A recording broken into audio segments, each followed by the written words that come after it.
We live in a world where focus is more valuable than even your intelligence.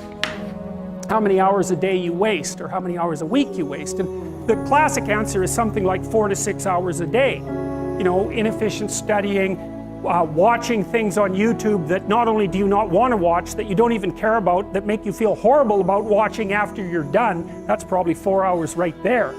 You know, you think, well, that's 25 hours a week, it's 100 hours a month, that's 2.5 full work weeks, it's half a year of work weeks per year.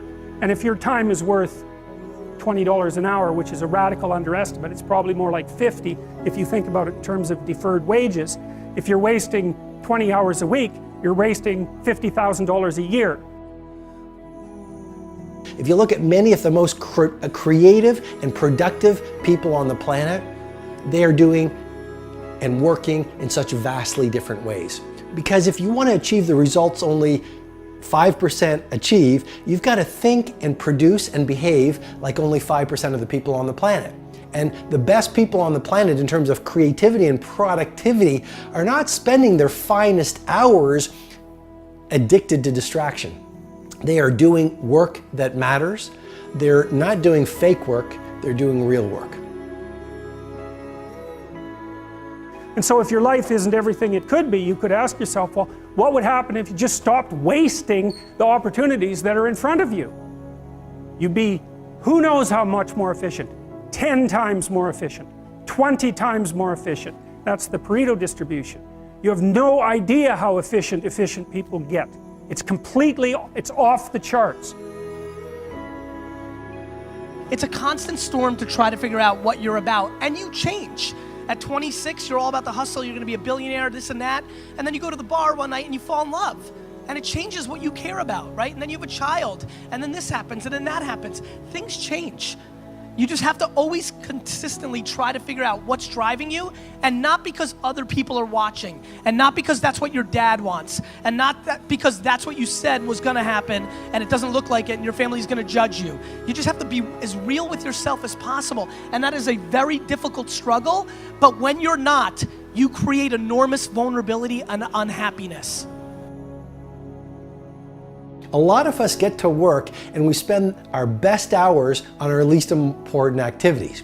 We get to work and we start checking our social feed. We get to work and we check our text. We get to work and we chit-chat at the water cooler about the latest TV show that we watched last night. And research has shown that the morning hours are when you have the most focus, when you have the most energy, and when you have the most willpower. And so you want to use that first 90 minutes, you know, that is game time, that's show time. It's more like you should understand how much potential there is within you to set that straight. And then you should do everything you can to manifest that in the world, and it will set it straight. And that's better than self-esteem. It's like you're in a crooked, horrible position. Okay, fine, there's a lot of suffering and pain associated with that. Yeah, you can't just feel good about that because it's not good. But you can do something about it. You can genuinely do something about it. Listen, you have to understand, just because you're a human being doesn't mean you're entitled to be a successful entrepreneur. They do what everybody else does in every genre. You want to be an NFL player and an NBA player, you try, you're not good enough, you do something else. You want to be a famous actor, you go to LA, you wait tables, you try to be on a show, it doesn't happen, you do something else. I don't know what they do, like something else. Your environment is so important. What I'm suggesting to you as the second piece of technology to really 100 times your productivity is this. Install environments of tight bubbles of total focus. So install these tight bubbles of total focus and create these Menlo labs where you're completely distraction free.